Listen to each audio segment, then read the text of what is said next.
I think around millennials, people think of them as being demanding, part of a consumptive kind of society, and in addition to that, perhaps not being as loyal or committed as we are, or from an older generation point of view.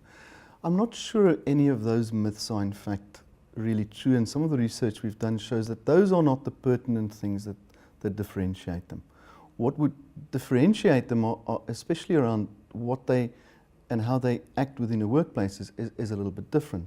And if I think about those, what comes to mind firstly is a real need for and prizing of education and learning as probably the top of mind issue for them. Secondly, I would think is that they think of life in a more flexible fashion in their own lives and therefore also when they're at work. And then lastly, and as we say in terms of this learning, also thinking around their own mobility within a global world, and I think they're much more aware of that than we are.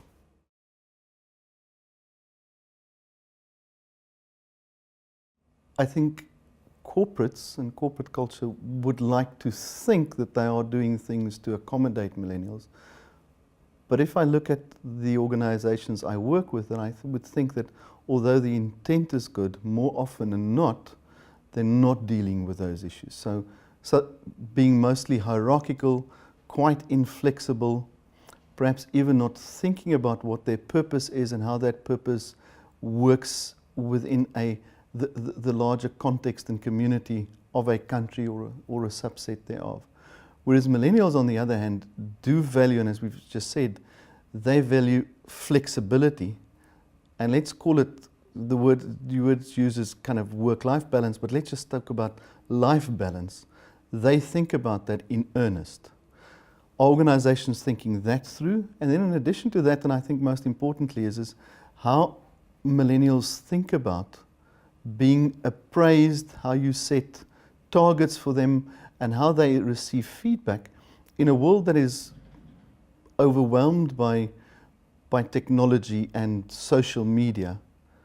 What they're not getting is the feedback quickly enough to help them actually reach those objectives earlier, quicker, and get the right level of feedback. And then lastly, and I do think this is the ability for organizations to enable them to move both horizontally, perhaps up and downwards, within a career in shorter spaces of time, and keeping these inquisitive youngsters busy, but also allowing them with the experience that they've already told us that they want and require.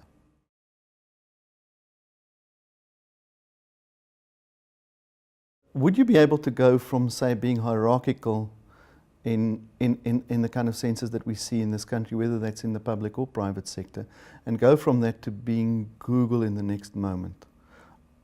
I'm not sure that that's possible. So what's probably possible is experimenting with models in smaller spaces within the organization and allowing the organizations to find ways in accommodating millennials, and also millennials to tell us whether that works for them. And whether those are models that allow for, let's say, a more purpose-driven, socially responsible models, and thinking where that would fit in, or subset and garage-type businesses within a large multinational, let's say, financial institution. How do you create those spaces in which we can start experimenting with what could work for millennials? And then building from that into the kinds of behaviors and cultures that you want to establish over time. If you think about the fact that by 2020, more than 40% will be your employees, you're probably running out of time to think through how to do that and what one can do.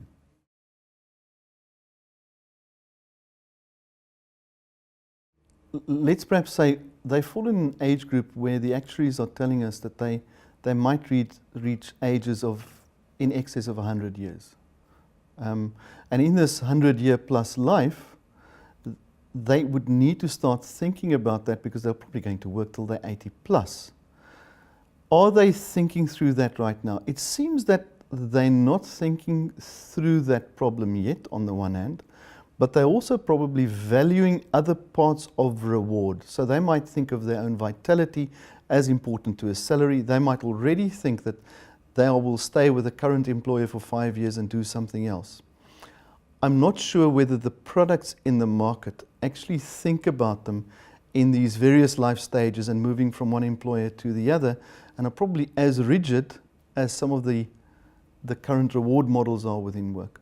I do think that they have a higher requirement around wellness and thinking about wellness in its fullest extent. So what does it mean in terms of what the work environment looks like? What does it allow me to do in terms of balancing that?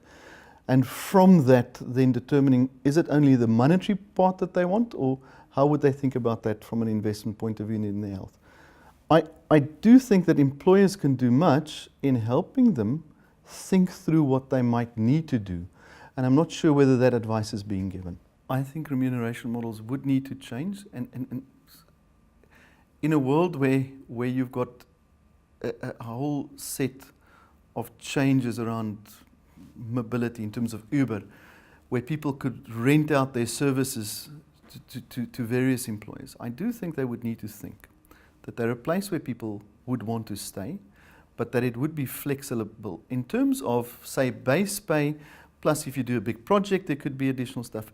In there, it might also say that instead of only giving you a salary, you might choose between that and additional leave days. Or you might choose to stay there for some stability and have a sabbatical after 4 years. Those are some of the choices that I think employers need to think about. In addition to that, we have seen an increase in the use of wearable technologies, and if they are prepared to share some information with us, would we also then be able to say, but your medical scheme rates could reduce? Or the risk that you have in terms of insurance is lower. So I think those are things that employers should think about a little harder.